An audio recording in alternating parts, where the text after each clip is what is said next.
Welcome to the English Binh Phuoc radio television stations and newspaper. And now our headline as usual. Binh Phuoc targets having 400 cooperatives by 2025. Blood donation drive in Dong Xoài City a success. National province is striving to have 400 cooperatives with 14,000 members by 2025, a meeting of the Provincial Party Standing Committee here. Under a draft action plan to carry out the party's Central Committee's Resolution number 20, dated June 16, 2022, on the collective economy, the province also plans to have 1,430 cooperative groups with 12,800 members and to develop some 100 high-tech cooperatives. The draft action plan also identifies specific targets by 2030 and vision to 2045 with concrete solutions in each stage. At the conference, the party committee adopted a draft action plan to implement the 13th Party Central Committee's Resolution number 27, dated November 9, 2022, on building and perfecting the rule of law socialist state in the new situation.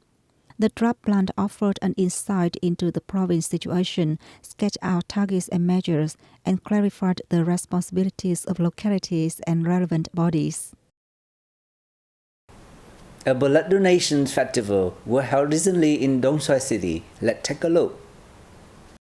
This tense holding of the festival attracted many participants who donated thousands of units of blood in total.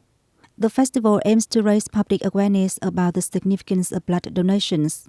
The Third Ray Blood Transfusion Center added 480 units of blood from the festival to its blood bank. On the occasion, 3 families and 1 individual received a certificate of merit from the Prime Minister for their contributions to the blood donation drive. Certificates of merit from the Provincial People's Committee were also presented to hundreds of individuals who have taken part in the blood drive more than 20 times. The Nung ethnic minority people in the Budang district have preserved their traditional wedding ritual. The wedding of groom Lang Văn Bình and bride Lý Thị Hằng took place as eager relatives watched on. At 6 a.m., the groom's families visited the bride home and carried out several practices before taking the bride back to the groom home. Hằng was dressed in a traditional Nung outfit and made up beautifully. An umbrella over her head is believed to protect her from evil. The wedding party then stopped at the groom's home. There, a shaman performed several rituals, seeking permissions from the gods to allow the bride to step inside the home.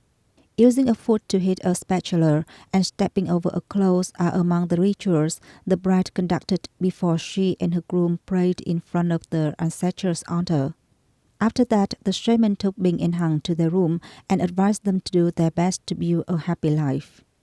A pair of maize and sugarcane were among the dowries Hằng brought to her husband's home. Many of the more complicated procedures in Nung weddings have been removed to bring the ceremonies in line with modern times.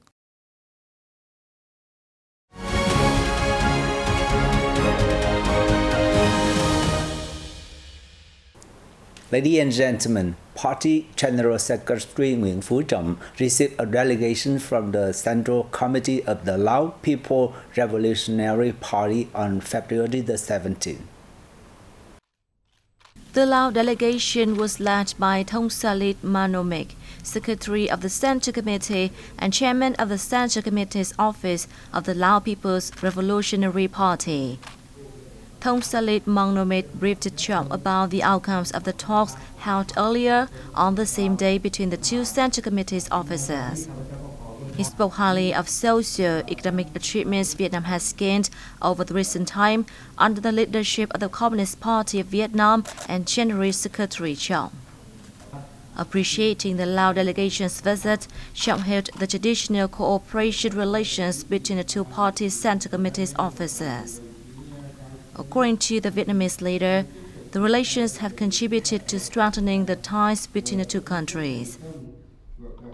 She also trusted the 2 officers continue strengthening their cooperation tradition, actively exchange experiences, and help each other in their strategic work in the time to come.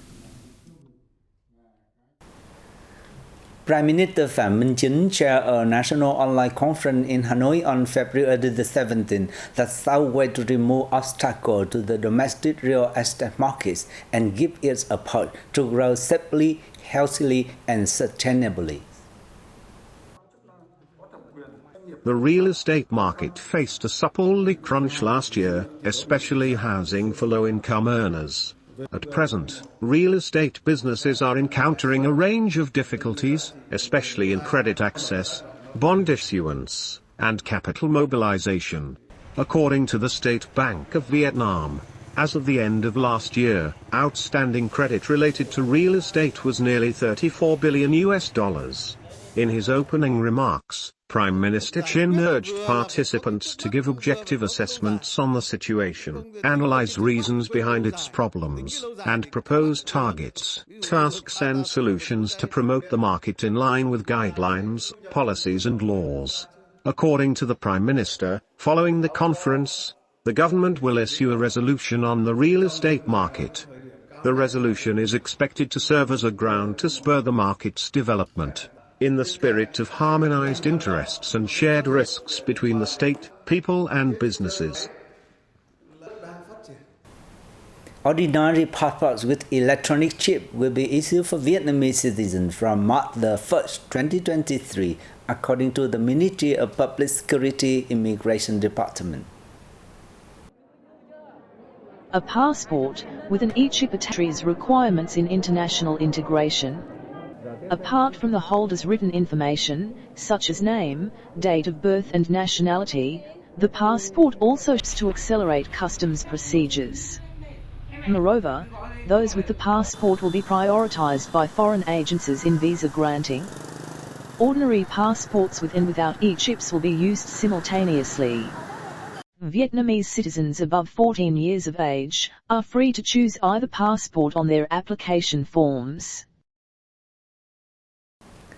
Despite facing numerous difficulties in extremely hard conditions, the search and rescue team from Vietnam continue to exert every effort in the race against Thai to save as many lives as possible following the recent earthquake in Turkey. This is the gathering area of the research and rescue team from the Ministry of National Defense in Haiti. The tents offer a place of rest for Vietnamese soldiers during their mission.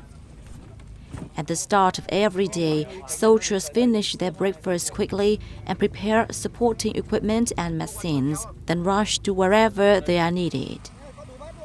Despite the different time zone and near freezing winter temperatures, the Vietnamese soldiers have done their best to adapt to the harsh conditions. The warm support of local people has encouraged them greatly. The Vietnamese rescue teams are racing against time to find more people trapped in the ruins of the deadly earthquake.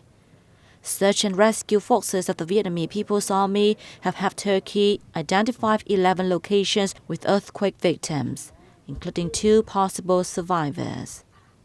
As the sun sets, the weather becomes colder and colder.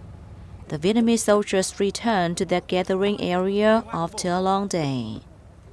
They take turns looking for firewood to stay warm. Their break is only short because they must quicken the search for victims. And that's all for the news today. Thanks for watching BPTV News. Goodbye and see you next time.